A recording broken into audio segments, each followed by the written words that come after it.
This is Evan Sayet, and you're watching the Break It Down show.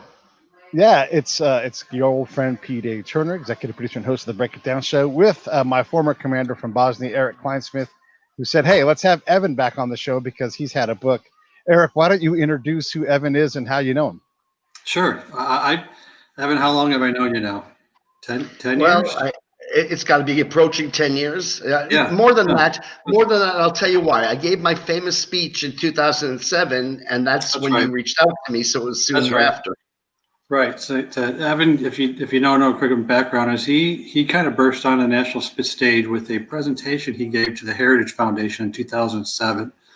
And it's I think you can still find it on YouTube. It's got, I don't know how many hundreds of thousands of views, but it's just gave a talk on how the modern liberal thinks. And so what I did is as I was listening to that, I was in the middle of working on an analytical course for the Army of all folks, counterterrorism analysis course. So I was using a lot of modeling on human assets, modeling on groups, threat profiling, that kind of stuff. And what caught me was that the things that Evan was saying was you had the ability to, it caught me as kind of one of the rules that you had to have for good analysis. And one is it had to be usable. You had to be able to apply what he was saying. You had to be able to apply. You just can't talk in theory and then not have it work anymore. It actually had to be, you had to take a particular scenario or a situation or a topic, like, I don't know, just throw out like climate change or gun control or whatever is a hot political topic. You have to be able to take his theories and apply it, and they have to work. But conversely, they also have to be repeatable, and they have to work. And when I came up with them, as I told him, I was like, there is a way that you can model how ideology is used as a lens to view and to make decisions off a particular topic. So now he's talking specifically on the liberal side, or what we're now really deeming not even liberal anymore, is you're talking more socialism. And that can be, you can use that as a model for different topics. But in order for that to work, you have to then take that same model and apply it toward conservative thought or libertarian thought or anything in between. That analytical model still has to work if you're going to use it for predictive methodology. And lo and behold, as I was playing around with it, it started to work. And so I started applying that to the lesson plans I was putting together when I was looking at terrorist motivations, goals, and objectives. Who becomes a terrorist and why? What are some of the driving factors? So you're going to apply national separatism. You're going to apply the same socialist models, and then you're going to apply something like Islamic fundamentalism, or for some domestic terrorists like Timothy McVeigh or something like that, you're going to apply some very independent, anti-government, anarchist, or even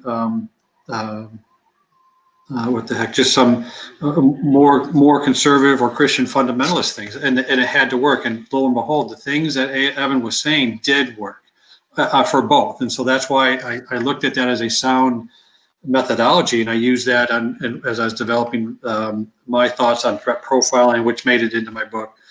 So that's why I reached out to Evan, just said, hey, you're on something here. You may not know it, but there is some science behind your madness, and that there is some applicability across the board. What I didn't know, Erik, was that there was madness behind my science. Exactly.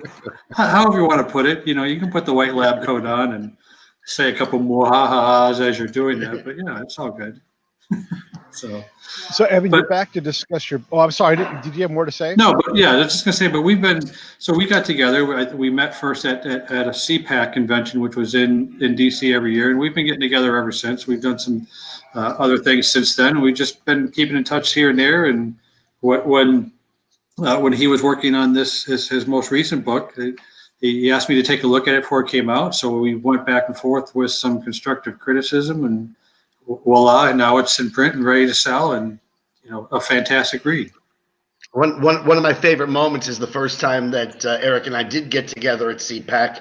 We met downstairs in the restaurant, and then I took him upstairs to where the speakers are and where the radio row is and whatnot. And at the end of it, he turned to me and he said, My God, you're the Yoda of CPAC. Always a compliment, and you're good with the sword. So you're here today to discuss your new book, Woke Supremacy. Give us like a primer on what it is about and why folks should buy it. By the way, the link for it is right here in the, if you're watching live, it's right here. And if not, it'll be in the show notes if you're listening. Go ahead. Yeah, well, first of all, just so your audience knows me a little bit better, I am not necessarily an author. I say that I'm in the conservative thought industry. And that's always been both a blessing and a curse in that I put my thoughts out there in a variety of ways, whether it's as an author or as a columnist or as a lecturer. I also write for other people. I've written 2 speeches for the President of the United States, Donald Trump. I'm also a political comedian. And so there are all these different ways that I can put my thoughts out there. My least favorite is to write a book. It's a daunting task. It's a lonely task. It just, because it's so long between when the idea occurs to you and when you actually get some of the joy of having it come to fruition.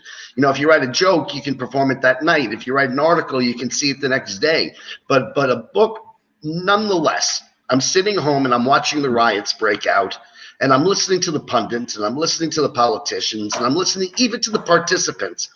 And none of them seem to know who the woke are, where they came from, what they want, what they're willing to do to get it, and most frighteningly of all, Pete, what is likely to befall humanity if somehow they were likely to win. And look, I'm going to tell you guys, this is kind of embarrassing to be saying it to you guys, but the first rule of warfare is to know thy enemy. And it was very clear to me that nobody else had done it. Somehow this knowledge had not been provided to the professionals, even to the participants.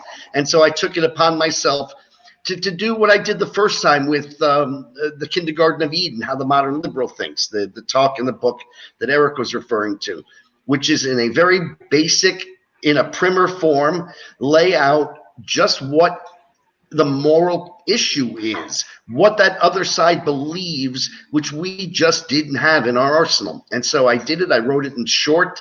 It's only, I think, 150 pages. You know, I looked at other books like Thomas Paine's Common Sense, and recognized that it was bite-sized and it was unrelenting and unapologetic. And that was the format and the form that I took with this book, because I do believe this is coming to a head. I do believe this is coming to war, whatever that war may look like.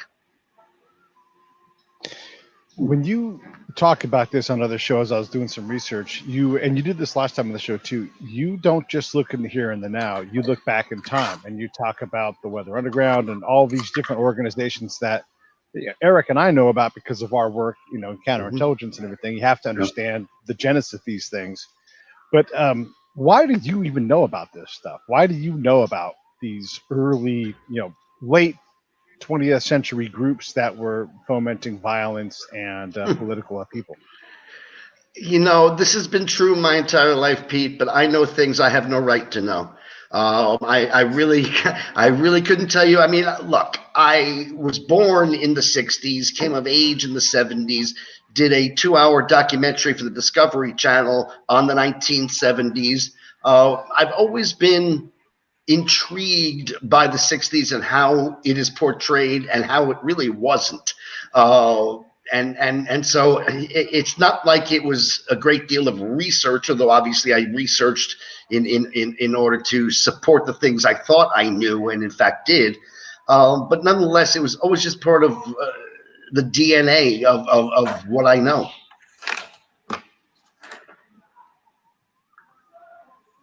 I was letting Erik ask a question. No, I'm thinking of one I know that I want to ask, but I wanted you to get to it. So. Okay, well then let me fill some more holes in then.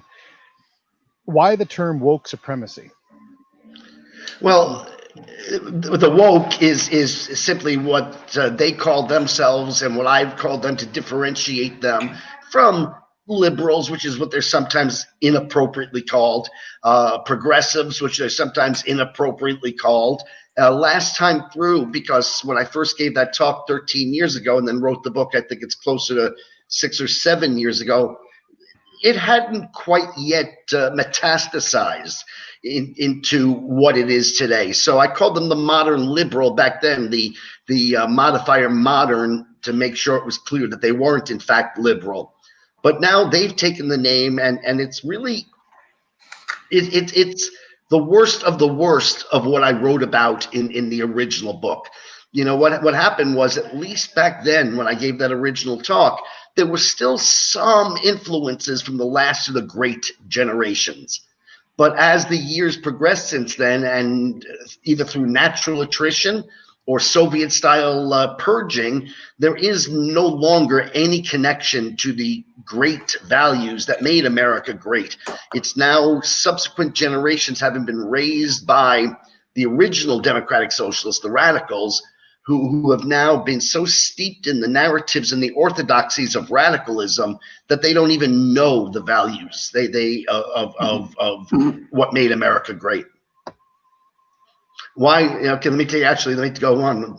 Why is supremacy? Because it's actually a supremacist movement. In fact, that's one of the most essential points I make in my work, is that socialism isn't an ideology. Right? Socialism is an economic model. It's a global governing structure that any number of ideologies have glommed onto in the past. You know, Marxism isn't Leninism. Leninism isn't Stalinism. Stalinism isn't Maoism. Maoism isn't Hitlerism. And Hitlerism isn't democratic socialism. Those are all the various ideologies that have then used the economic model and the government structure of socialism. And no matter whether it was Leninism, Stalinism, Maoism, Marxism, Hitlerism, or Ocasio-Cortezism, it's a supremacist ideology. And you're always leery to use Hitler in any of these things, but he's just one of the many that I refer to, whose ideology is different, but whose system is the same. But at the same time, I point to the nicest socialist who has ever lived, John Lennon. All right. And by the way, Lenin was not a socialist. The protagonist of that song was a socialist.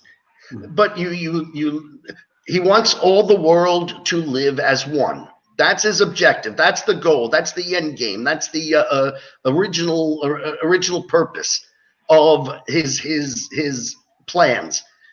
Well, Hitler wanted the world to live as one. It was just a different one. Marx wanted the world to live as one, workers. It was just a different one.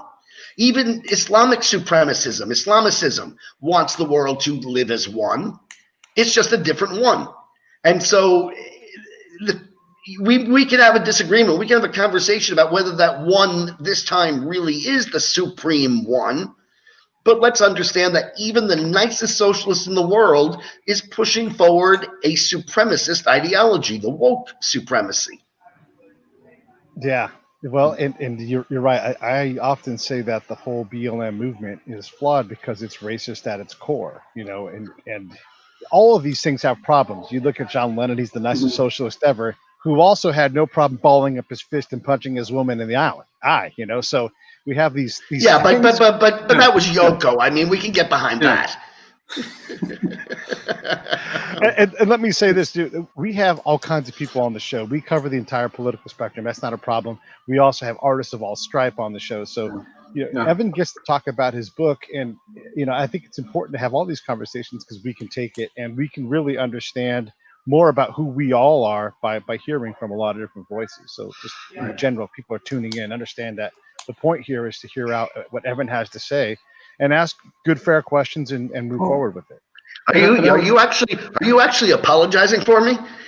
Nope. Okay. I'm just stating it because oftentimes people will say something like to me, like, you only have such and such. And I'm like, you know, diversity is not a problem on this show. We have all kinds of people, but not everybody watches every show.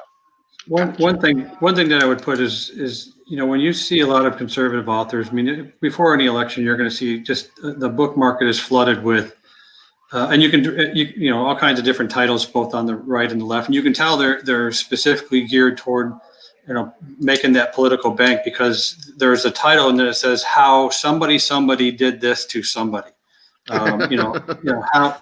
how Joe Biden destroyed, the black community, or how Donald Trump ruined America. They're all coming up. But what makes Evan's book stand out differently, and even though it's not made for just one side or the other to read, because if you have a conservative author comes out, I think like Sean Hannity might have a book come out. Well, guess who's going to read that? Other folks who are already ideologically in line with that. What I would say for your guests or anybody listening in is check out the reason Evan's book is not going to throw in your face that you're evil because you're a leftist, or you're stupid because you're a leftist, or there's some character flaw that you have because you're a leftist. What he does is he lays it out in, quite frankly, very academic terms. And so the piece that I keyed off on the most was I have lots of friends that come from different political stripes, whether they're, I keep in touch with them through social media or whatever, but I do get questions asked. It's like, sometimes it's just so confusing to understand climate change, or it's just so confusing to understand why we're arguing about this abortion issue or whatever it is. And what Evan's book serves as kind of lightning rod is to understand all of those other issues. You have to understand the underlying principle to that, and they're all based upon getting our society to a point where we are now under a socialist economic model. When I first became a conservative and a conservative pundit, because my history is in the entertainment industry, and my upbringing was New York City born liberal Jew who moves to Hollywood and is in the entertainment industry. It was only post 9/11 that I began to become at first a reluctant Republican, and then a Republican, but a reluctant conservative, then a reluctant conservative, and now a very proud conservative. I recognize there seem to be two kinds of authors, let's say, two kinds of pundits on the conservative side. There were those who did an outstanding job of chronicling the wrongs of the left, but offered no philosophical background, no philosophical explanation. Just they did this, then they did this, then they did this, then they did this. Right. That's what I'm talking about. And they were very accessible in their language and very popular. And Sean Hannity is a great example. And Ann Coulter's another. And Michelle Malkin is another. And then there were those who did attempt to talk about philosophy and often did a great job of it. But they were inaccessible in their language. They were too academic. Alan Bloom comes to mind, The Closing the American Mind, which I think is an absolutely brilliant and essential book. And I had to read every single paragraph 2, 3, 4, 5 times. I'd say, this is gibberish. This is nonsense. This is now I get it. And so I tried to find that middle ground, and it seemed to come naturally to me, where I could discuss the philosophy, but do it in a more accessible language.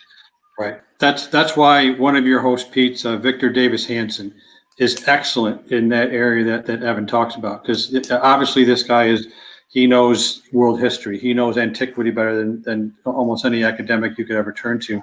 But then he can take those examples from 4,000 years ago, 2,000 years ago, and bring those forward and show why those principles still apply today for your specific world. Evan is doing that so that it doesn't matter. It's like, why, I want to understand, and I keep going back to the same things. I need to understand the riots that are going on. I need to understand racism in America.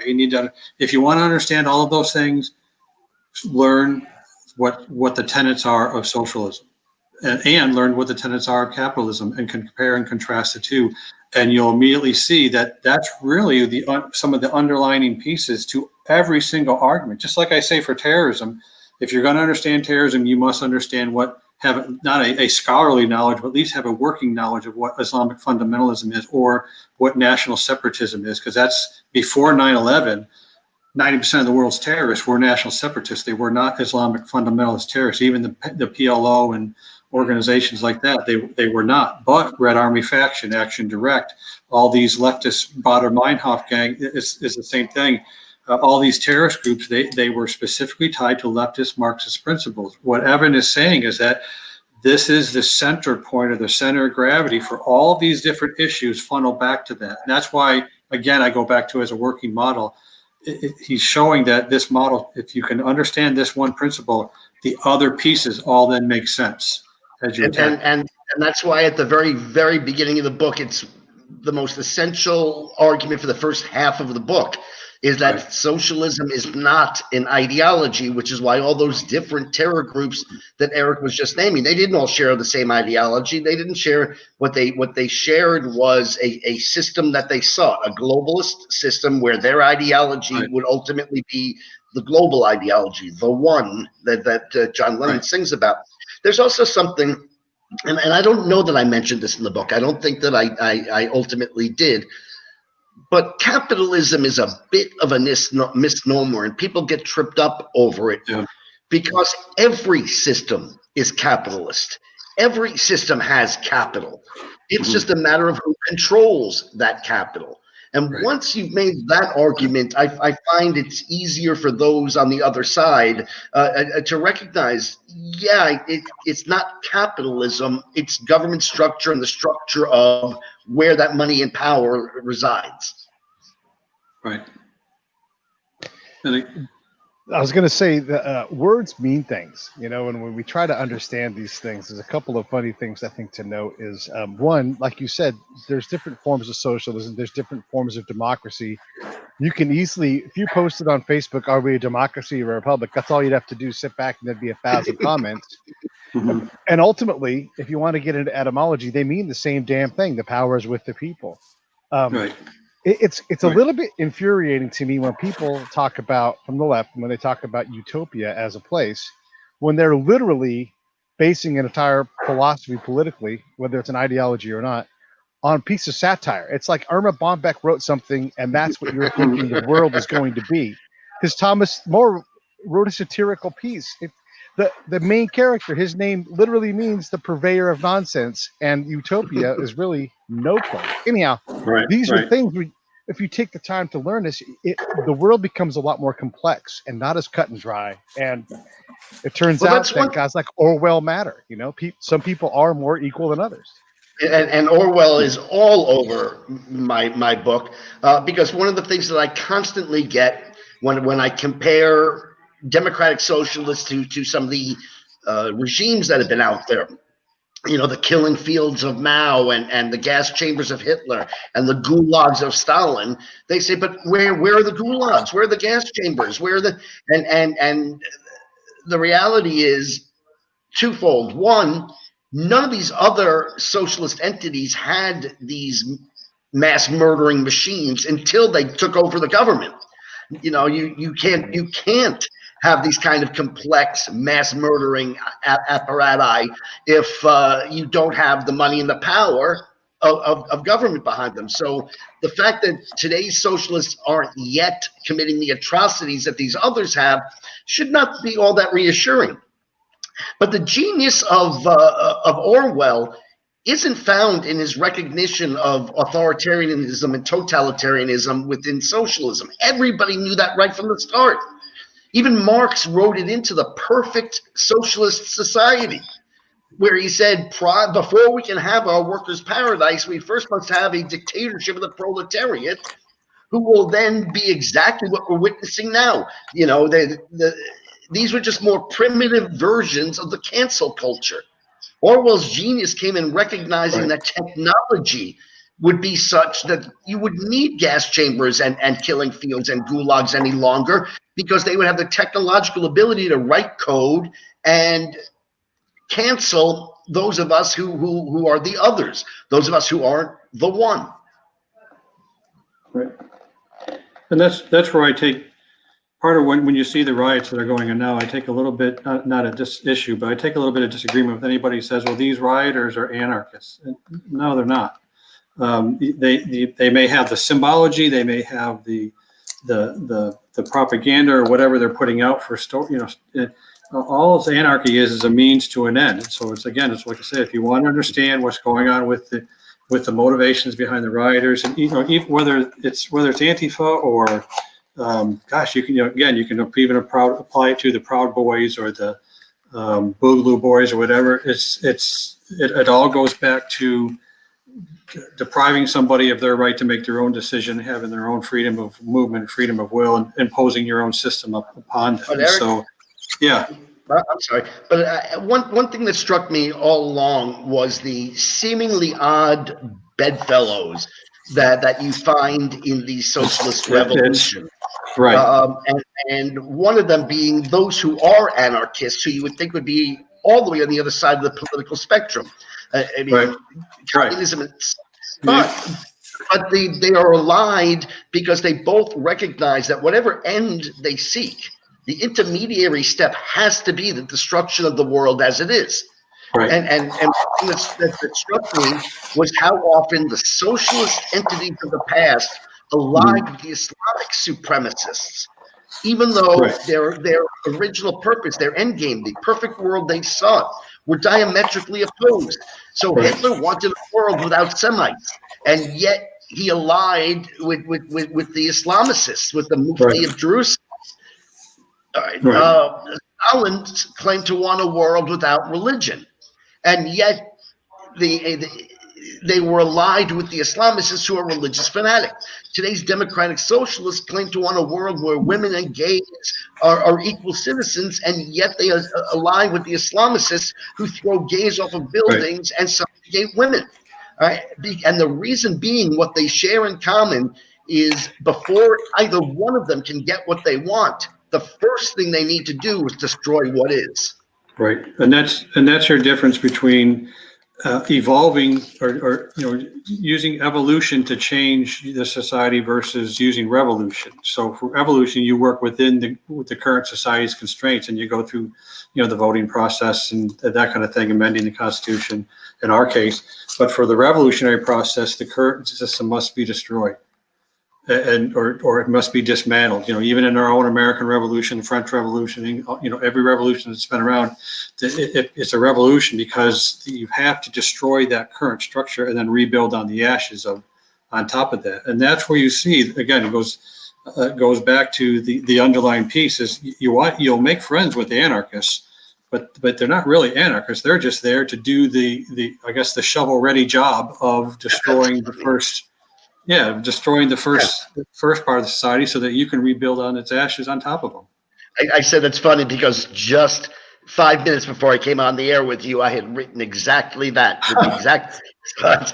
That's scary. That's really scary. We had a guest on recently, a Harvard political scientist, author, and his name's Yasha Monk. And his research shows that young people in particular are accelerating their acceptance of totalitarianism. Whether it's here, Poland, all over the world, there's a growing acceptance for that.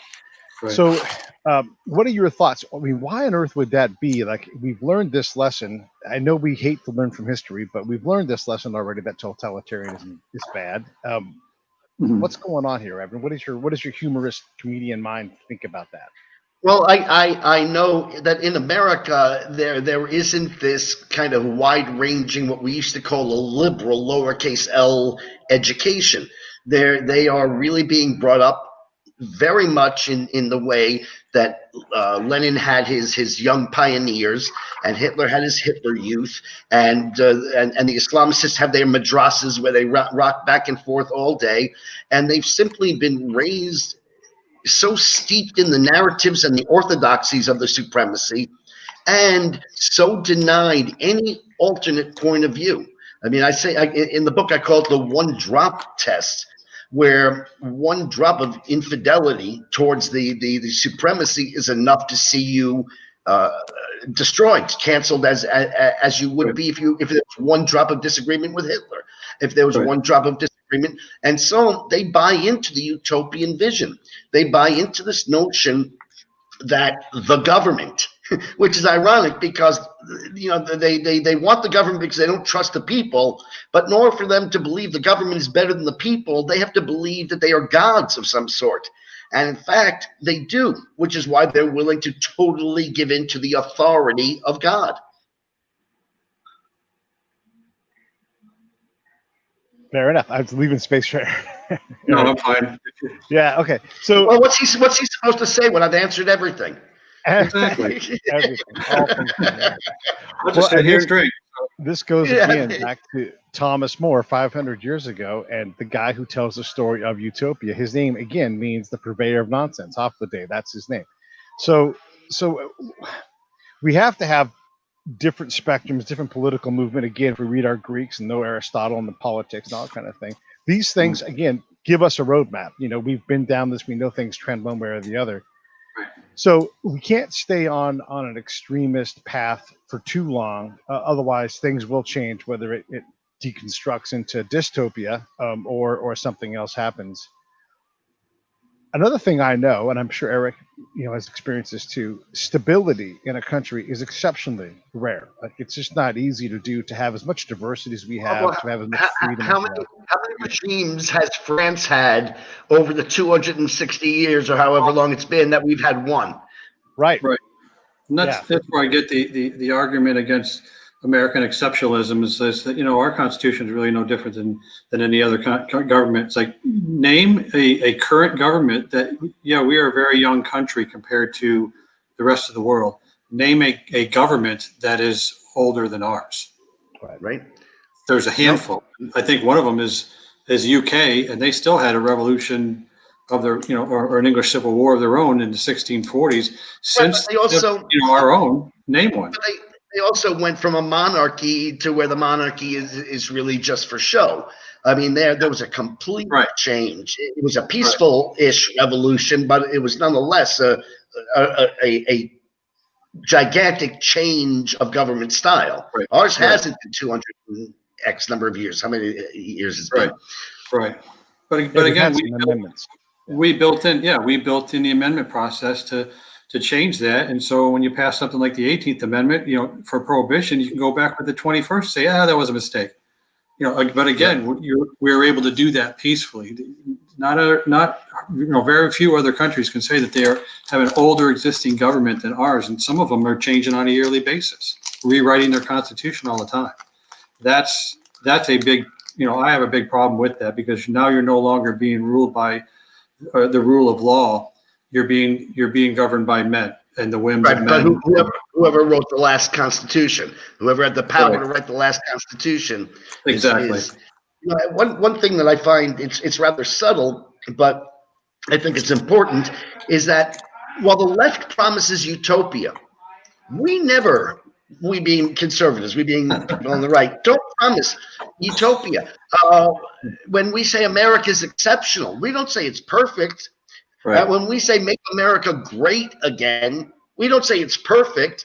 Even the founders said a more perfect union, recognizing that they weren't promising utopia. And our side, and again, I'm talking, and I don't know your politics necessarily, but our side seeks to ameliorate problems, while the other side always has this magical solution to problems, the end to poverty, where we seek to lessen poverty. And so they're always going on these extremes where you need a massive government. You need the Green New Deal. Whereas on our side, we just say, let's turn off the light. let's make it just a little bit better. Right. But again, that's like, as I say before, and Evan captures it in his book. If you want to, do a quick sanity check, just say, okay, what's the solution to climate change? Well, it's the Green New Deal. Well, what is that? Well, it's socialism. What's the solution to gun violence in America? Well, it's socialism. What's the solution to our education disparities between races and cultures and everything? Well, it's socialism. It's the same. That's why I say, if you want to understand and study those, you have to go back to what's the end game and what's the solution from different points. And that's why, again, I don't even know if we teach that in civics or in school or anything like that anymore, rather than just touching on the surface and leaving kids confused. And we just lost Evan. Oh, well, we can fill that time. So one of the things I'm always interested in is, we talk about, we the people, in order to form a more perfect union. The word tranquility is capitalized. And it's interesting when you think about that, what that means. And we are not a tranquil nation, I wouldn't say. We like to have fights all the time about everything, which kind of forces us to cooperate. But again, you would rather have that fight on social media than have it on the streets or physical violence. That's to me, that is tranquility, is when we, what the kind of peace and prosperity we've been able to keep. Another big term, and that I was shocked when I was doing my own research and studying on different things, but is the word regulate or regulations. And in the 18th century, that term was defined as making things regular, just keeping things on, like interstate commerce. The laws in U.S. code was up to keep things regular, so there weren't one state doing embargoes against another, or disrupting trade within our own union or something like that. But now today, regulate means is to draw up regulations to take control over it. And to be up. This is him calling me. I know he's trying. I'm going to mute you, and I'm going to fill time. Are you? All right, thanks. Yeah, no problem. In a second. All right. So while Erik talks to Evan offline as he tries to get logged in, I will fill some time. Yeah, I was thinking about the whole concept of stability and what it means as a nation to be able to create stability, whether it's through the police or laws and that kind of thing. And yeah, I know that rule of law is interesting in that however you want it to be is how you define rule of law. But rule of law involves having, again, laws that the society agrees on. So you can handle things like murder in court. You can adjust how a court operates. You can legislate how police and use the executive branch to guide police. But if you just wholesale, and I think Erik's back, if you just wholesale deconstruct the police, or if you deconstruct what stability is, as a guy that's seen a lot of unstable places, there is absolutely no guarantee that you'll get back to a stable platform. Even if it sucks, even if it's not the solution you want, it's better, from my experience, to work within the given system to improve it incrementally as opposed to tearing things down. Sometimes you need reform. But grand reform, there's no promise that we ever get back to a place of stability. And if anything, you would see the nation potentially breaking into pieces and smaller pieces. And historically, that doesn't go well. Hey, Erik, welcome back. Hey, he said he's coming back. I said, hey, just come back on. We'll wrap it up and go from there. Yeah. He's doing great. I want to plug an article that I got it coming out this week because it's based upon these riots. One of the things that I've put together was, and again, it comes from the confusion. Every time I'm motivated to write an article, it's because of the confusion and downright misinformation that comes out from the media on a certain point. And this one is on understanding a difference between, I see this argument about, well, most of these protests right now are peaceful. 93% have been peaceful and 7% have not.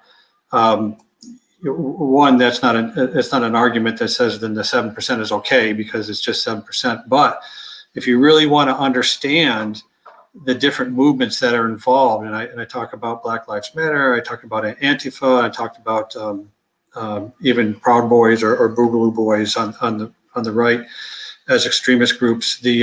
One of the things you have to understand is that there are 4 different levels of participation in these groups. And so at the core are going to be your core leadership and your activists, those 2 levels. Mm-hmm. Those are the folks actually committing the violence, actually conducting attacks or doing, the more nefarious or illegal activities. But much larger than that is every group has a support base. And larger than that is every group has a sympathetic base. Now it's not illegal. It's not violent. They may even be not even witting that, they may be unwitting or unwilling or not even understanding that that's, they're providing that sort of support to those groups. And I use as an example is you may be contributing to, thinking that you're contributing to helping what you see as racial injustice by donating money to the legal funds of the folks that are getting arrested at these demonstrations. Well, what you're really doing, and you may not know, is understanding where does that money go once it hits that group. When you read, and it's self-professed by Black Lives Matter and their leadership on their own website, they espouse leftist and Marxist principles. So you may not even agree with that, but as long as you agree that you want to do something to end racism, which is a just and noble notion, but by doing that, you have just turned yourself into part of the support base for a Marxist leftist groups, which you may not know or agree with. In my book, and sorry about dropping off on you guys, but in my book, in the Woke Supremacy, I differentiate between the supremacists, who I sometimes call the true believers, and the enablers, the enablers of the supremacy. And I give us an example, Bruce Springsteen, who clearly isn't a supremacist. He's clearly not. In fact, as I understand it, and Eric, you would know better than I, typically it's something like 10% of any movement is actually the true believers. So in the Deep South, the KKK might be about 10%. The Nazis in Nazi Germany were about 10%. The Islamicists are about 10%. And the same thing is true of the woke supremacy. But it's the other 90% who are often unwitting. And I give the example of Springsteen singing the song Born in the USA. And he says, got in a little hometown jam, so they put a rifle in my hand, sent me off to a foreign land to go and kill the yellow man. Right? So he thinks he's fighting American racism. He's putting forth the narrative and the orthodoxy that America is this racist nation that sends its sons and daughters overseas to this godforsaken jungle in order to kill people because of their skin color. Now that's aiding and abetting the anti-American movement, right? But Springsteen didn't give that charge, that charge even a moment's thought, because if he had, he would have known that, of course, while the North Vietnamese did in fact have yellow skin, so too did the South Vietnamese, with whom we were fighting and who we were fighting for. So clearly, if both sides had yellow skin, then it wasn't the race that was the cause of this war, and he wouldn't have made those horrific charges. So here's a guy who is really trying to do the right thing. Springsteen's the nicest guy in the world. He really has the right heart, the good heart, but yet here he is mindlessly supporting the woke supremacy when he thinks he's doing exactly the opposite. I don't know if you saw the story, but Seth Rogen today said some pretty harmful things about Israel and Judaism in general. And it's one thing to not believe in any kind of, religion or whatever. God bless, do what you got to do. Right. But to come out, and for those that don't know, Seth Rogen is Jewish, to come out against something like that, it just becomes more and more shocking. Not to give Israel a pass. They've done a lot of shitty things, but here we are trying to stabilize this region as a nation, as a world, trying to, we have ties between UAE and Israel for the first time. And what is it? What does he hope to accomplish by this? I mean, not that you could speak for Seth, Evan, but what is going on? Look, this is answered both ideologically. That's what my first book was about. The Kindergarten of Eden, How the Modern Liberal Thinks, was about ideology. You see, every regime, and I'll call any movement, even itself a regime, has two aspects to it, or what it seeks to accomplish. One is the ideology, and two is the system. Right. The first book was about the ideology, and that goes a long way towards explaining why the modern liberal will invariably side with evil over good, wrong over right, ugly over beautiful, profane over profound, and failure over success, no matter what the issue is. All right. And I give two examples, one being how do you look at what went down in Ferguson, Missouri, and decide that Michael Brown was this innocent, gentle giant gunned down in cold blood for no reason except that the cop was an evil white racist? How do you look at the facts and get it? So, in fact, there's even a plaque honoring Michael Brown in Ferguson, Missouri. Right? How do you look at the Middle East? And I don't think Israel has done such horrible things. I think they've done things they've had to do while surrounded by those who are sworn to their destruction with very minimal margin for error. I think, in fact, quite the opposite. I think Israel has been stunningly restrained and stunningly good. If the situation were reversed and it were the Islamicists who had the money and the power and the resources that Israel has, in a day, the Jews would be wiped out. So I don't agree that Israel has done such shitty things as you said. But systemically, Judaism is antithetical to socialism. Right? Socialism, by its definition, hates religion. Imagine no countries, no religions, right? A deep and abiding antipathy for religion is inherent in Marxist theory and in socialism. But while they hate some religions a lot, they hate the Jews most of all. Whether it was Hitler and his anti-Semitism, whether it was Soviet Jewry and the singling out of Soviet Jewry, whether it's the BDS movement today, which seeks to finish Hitler's work by strangling economically the Jews of Israel to death. Jew hatred has always been endemic to the socialist structure. And the reason is simple. Look at the 5 of the 10 commandments that have to do with how man interacts with man, and every single one of them is antithetical to socialism. Thou shalt not steal. Well, socialism by its definition is steal all your possessions. Thou shalt not covet. Covetous is exactly what socialism is based upon. You'd have to now go into my book because a lot of it refers to what I said earlier. And but if you look at the 10 commandments, the 5 that have to do with how man deals with man are antithetical to what socialism stands for. By the way, one of them being, one of the key points I make in both books is that modern liberalism, wokeism, is an infantilizing ideology.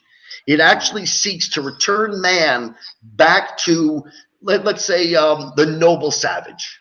Okay, that's basically what it's based on. Is that man is born morally perfect and then is corrupted by the institutions that society created for its own evil purposes. The patriarchal family, the sexist and homophobic church, the xenophobic country. And so if they can eliminate those things and just permanently retard the growth of the child prior to his being corrupted by these institutions, well, the whole point of Judaism is to create the best man, the best adult possible. In fact, one of the highest praise that a Jew can give is to call somebody else a mensch. Well, if you look back at the children of the 60s, the flower children, their enemy was somebody they called the man. The man. Right? Words have meanings. I wanted to ask you about this too, because so look, I lean neither right nor left. I'm a complex person like everybody else. And I struggle to take the current version of the left seriously. They call the president and people like him Nazis, which is clearly not the case. There's, if anything, he is the anti-fascist. He does not act like a fascist. He's not forcing governments to do what he wants. All these things. I don't remember the last time a dictator was impeached. Yeah, exactly. You're welcome to do that. And the Nazi thing is crazy to me because who is putting signs in their storefront to avoid being attacked? It's not because Donald Trump's troops and brown shirts are going. It's the other way around. So how am I supposed to take my friends who are not as ideologically challenged on the left? How do I take them seriously? I mean, how do we partner? Because we need all of us to go in at least a generally similar direction. But I can't look at Joe Biden and Kamala Harris as legitimate candidates when I've seen their track record and what they offer.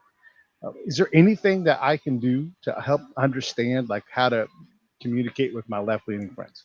Yeah, I've given this really a lot of thought, and I think the best thing that anybody can do, and I think we all need to do it, is buy my book.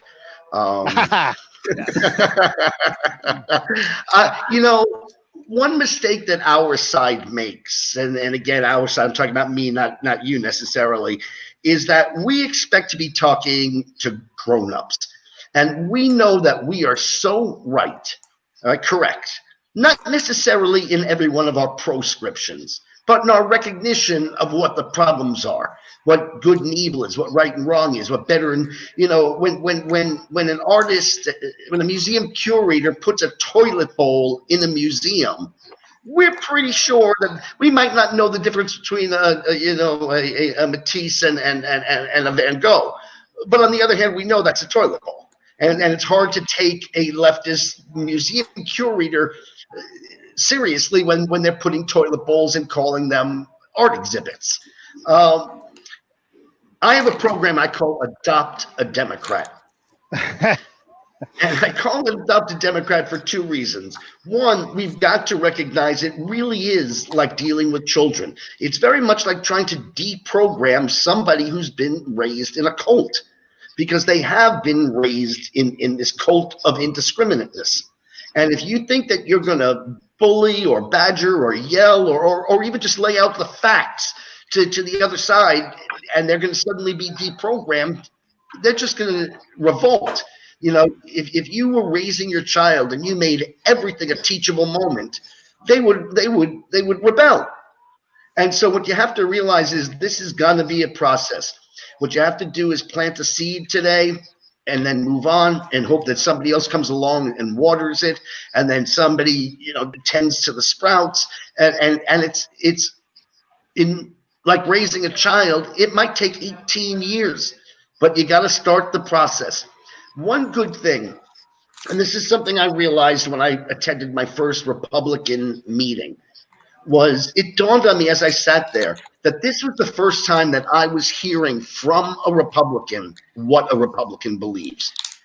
Up until then, I had only heard what leftists told me Republicans believed, whether it was my leftist rabbi, whether it was my leftist college professors, whether it was my leftist colleagues in Hollywood. You have to go out and have the guts to introduce your ideas, to just plant them, because they have so cowed us that we self-ghettoize. All right, we don't present our ideas because we don't want to cause trouble at the Passover table. We don't present our ideas because we don't want to lose our jobs in Hollywood. We don't present our ideas because we don't want to get punched in the face by Antifa. And we don't present but there's a reason that Hitler put the Jews in ghettos before he got to the final solution. And there's a reason that the Democrats in the Old South segregated black and white children on their plantations. And it's because when you segregate, you prevent the people who you have worst plans for, from disproving your narrative about them by their humanity. If black and white children were allowed to play on the plantation, love each other, and get to know each other, and that would have been the end of slavery, because the narrative of slavery was that blacks were subhuman. Well, the blacks, by mingling with the whites, would have disproved their humanity, the lie needed to perpetuate slavery. Right? If the Jews were allowed to live amongst the populace in Germany, then they would have disproved the narrative of Jews as vermin that Hitler needed to justify the gas chambers and the ovens. And so when they segregate us by YouTube jail or Facebook jail and shadow banning, and we self-ghettoize because we don't want to cause trouble, we are halfway to the final solution. They're already dehumanizing us. You know, one of the stories in my book is about the late night talk show host Jimmy Fallon. And Jimmy Fallon was adored in Hollywood. I mean, he was a good enabler of the cause, clearly not a supremacist himself, the way perhaps Stephen Colbert is, the way perhaps Jimmy Kimmel is. He wasn't a supremacist, but he was a supremacist enabler. He knew the narratives and the orthodoxies in his interviews. They came out, and then he had Donald Trump on his show. And the next day, he was reviled by the supremacy. Variety, the uber powerful trade magazine, wrote a hit piece telling how he had humanized the enemy. Well, he tousled his hair. He tousled his hair. And that humanized, that's the word they used. That's the word the Huffington Post used, that he had humanized Trump. In a supremacy, the other must be subhuman. And I forget what the point was. Well, I'm gonna jump in with that, because I watched Jojo Rabbit for the first time last night. I didn't see a right-leaning commentary. I saw the left, all this stuff about the Jewry and all that stuff that they did with the book. And I'm like, oh my God, that's all of this this talk about racism and supremacy and all these things. Like this goes both ways, you guys. Yeah, you don't like the right, but here you are doing the same damn thing. But it doesn't exist on the right. I mean, where is it on the right? Certainly, let me do it this way. William Buckley made a great point. He said every movement is going to have its crazies. The way that you can tell if the act of the crazies is actually a reflection of the mainstream is the response of the mainstream to the acts of the crazies. Right? You see Joe Biden meeting with Jacob Blake Sr. and not a single word of renunciation, about falsely accusing Kavanaugh of sexual improprieties and worse. Not a single Democrat said, I disagree with Kavanaugh on all his judicial rulings, but falsely accusing a man of rape is a bridge too far for me. You didn't see a single Democrat in the Senate say, I disagree with Donald Trump on every issue, but my constitutional oath makes falsely impeaching the president something I won't do.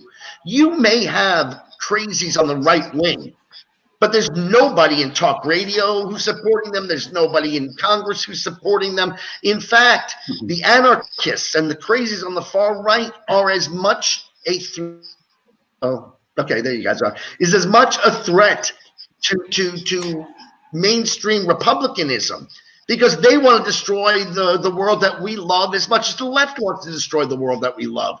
And in fact, if you look back prior to Trump, the last two Republican nominees were barely even Republicans. They were rhinos. All right, they were the maverick, not the party line guy, and they were the one and only person with an R next to their name to support the impeachment scam. Right? Even Trump is not a right winger. Trump's a pragmatist who was adored by the left. It was adored by the left until he ran against them. Yeah, he's running on improving schools, getting us out of forever wars, uplifting, people of color. And these are things that he's done. And it's crazy. By the way, the left doesn't want to uplift people of color. All right. Right. If you go back to Saul Alinsky's Rules for Radicals, and Saul Alinsky's Rules for Radicals is a very rare manifesto in that it makes no pretense of morality. You can read Hitler's Mein Kampf, and he's at least thinking that he's advancing morality. He thinks he's making a better world. In the very introduction to Rules for Radicals, Alinsky says the purpose of this book is for those who wish to change the world from what it is to what they believe it should be. Well, Hitler wanted to change the world from what it is to what he believed it should be. It's simply a how-to for those who lust for power and have no compunction about how they go about getting it. But again, Rules for Radicals in the title itself, it is not a how to evolve your society into one that you want. It's how to radically change, revolutionize, or just and therefore you destroying the foundations that you've typically relied upon and building something on top of that. That's by the title itself, it's a revolutionary book. And by the way, it's written just as much for the next Hitler as it is for the Democratic Socialists. And Alinsky goes out of his way in this book, in Rules for Radicals, to make this clear by paying tribute to the devil in the introduction. He actually pays tribute to the very first radical, who at least got a little piece of the pie for himself. I'm obviously paraphrasing. But in fact, Alinsky repeatedly compared his book, he called it sort of a prequel to Machiavelli's The Prince. All right, The Prince is a manual on how to maintain power at any cost. And Rules for Radicals is how to first get that power no matter what it takes. Sounds pleasant. It is. And so as they don't want to help blacks, one of the rules for radicals is, he says, it's up to us Now that's interesting. Who's the us? It's up to us to go in and rub raw the sores of discontent.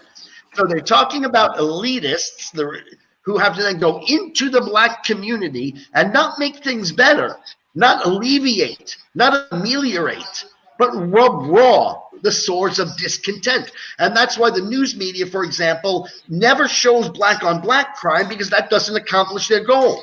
They only show when a white police officer shoots a black victim, because the purpose isn't Black Lives Matter. Black lives don't matter.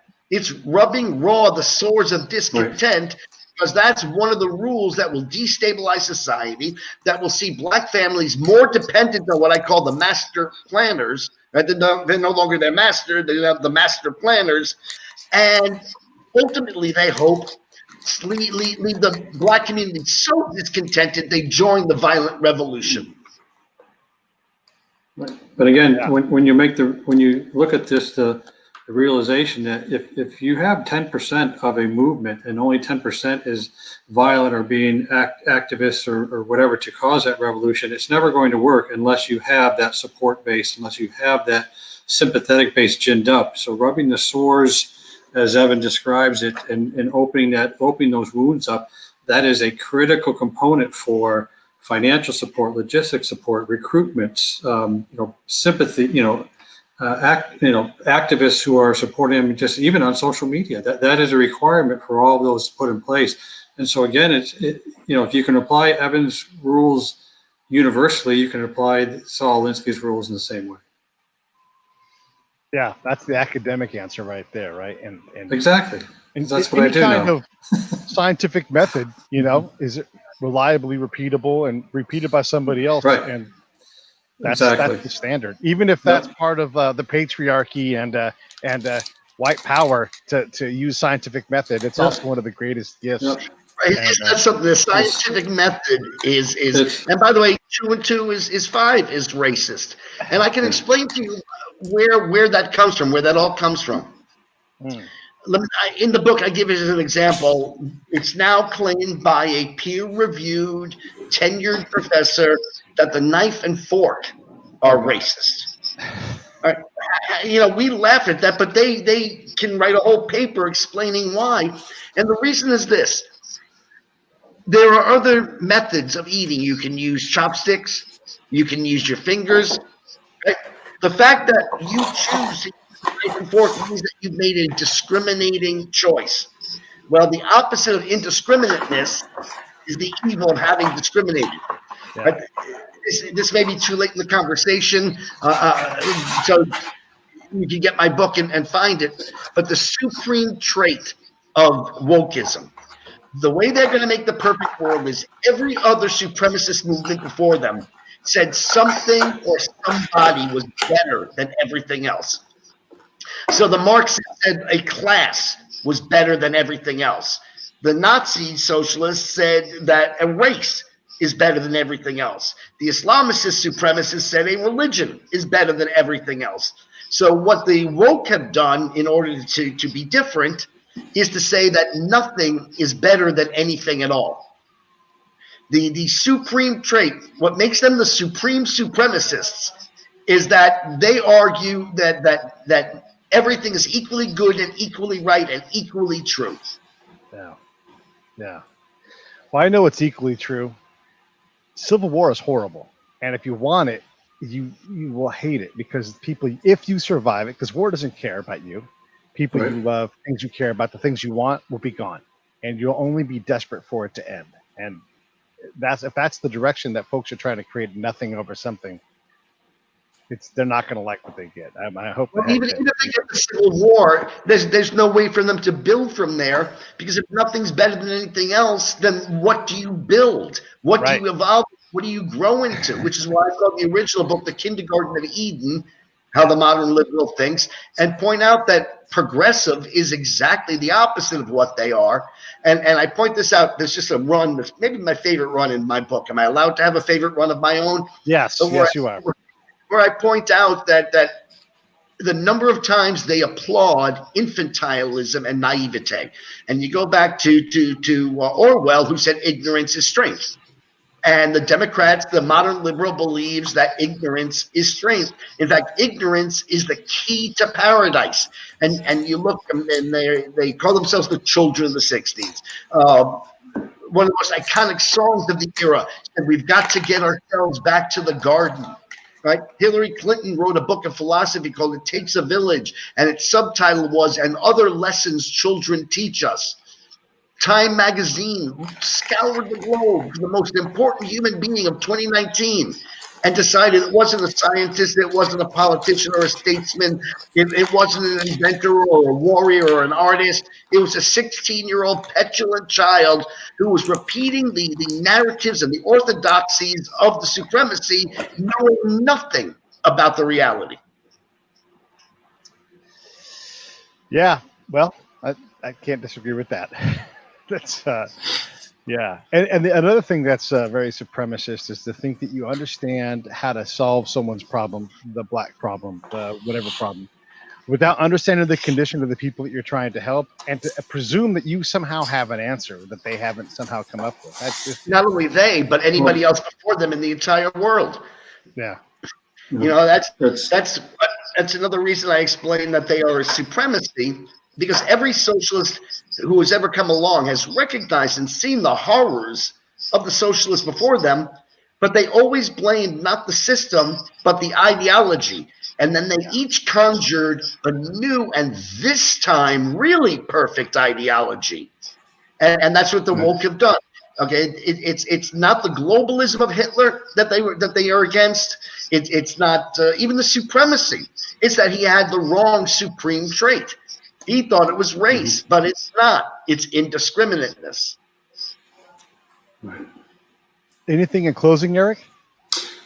No, I'm just, I want to just, put out like this is a short read. I think you're running at around 50 pages, Evan. 150. Okay, 150. I mean, it is a very. That's a fair mistake on your part because when I sent it to you, it was on the PDF.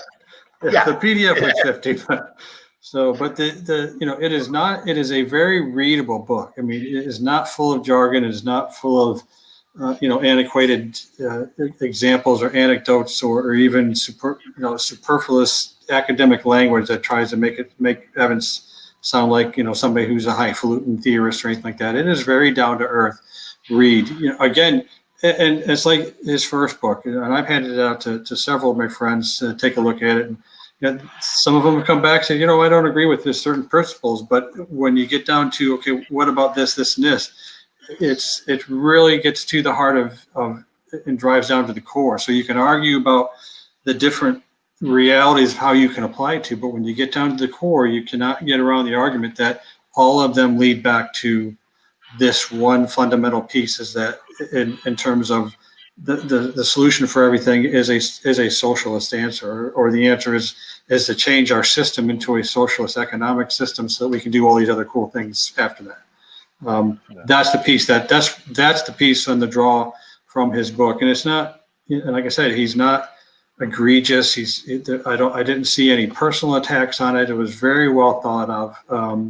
And a fantastic use. And so that's why you're not going to read it just for enjoyment. You're going to read it as a reference. You're going to find yourself going to want to go back to it again and again, say, wait a minute, now we are talking about, again, and go back to climate change or something like that. There was a piece that Evan talked about that now I'm applying to is like, what, that just made sense in that one area. I can now apply it to this other area. And that's really the difference between, a good analyst and a great analyst, is being able to apply what you've learned to something else. And I'll say this in closing, then I'm going to give you the mic, Evan. Utopia was a satirical piece. Stop not a goal. You don't make Irma Baumbeck the foundation of your whole entire movement. She's wonderful. She's hilarious, but it's satire. Come on. Evan, go ahead. Yeah, there are a number of books out there, including right now, my good friend Dinesh D'Souza has a new book on socialism, and it's a very, very important book. What makes mine different is I address the philosophy, and I tie it to, I call the modern world the last 100 years. And three things happened almost simultaneously 100 years ago. One was World War I, which was so devastating and so economic as far as human toll goes, as far as property goes, as far as riches and treasure go, so devastating, it left that form of governance, rendered it invalid. It was no longer considered acceptable. At that exact moment, two ideologies that had never been tried before burst upon the world stage. One was when socialism, when Marxism went from theory to practice for the first time with the Russian Revolution. And the other was when a still young but now strong America burst onto the world scene as a world power and introduced what I called modern nationalism. And these two ideologies, one of globalism with a central utopian government and one of sovereign, fixed borders and sovereign people, have been warring in one form or another ever since. The ideology has changed time and again on the left. Again, Marxism isn't Leninism, isn't Stalinism, isn't Maoism, isn't Hitlerism, and it isn't democratic socialism. But socialism and nationalism have been at war. And we thought this war was over with the fall of the Soviet Union. Right? We thought it was on the ash heap of history, as Ronald Reagan said it should be. We thought it was, as Francis Fukuyama said, the end of history, in that we had found the best system of governance for prosperity and progress and good health and long life and plenty. But socialism is back. And while the ideology may be different, the system is the same system that we've been fighting for the past 100 years.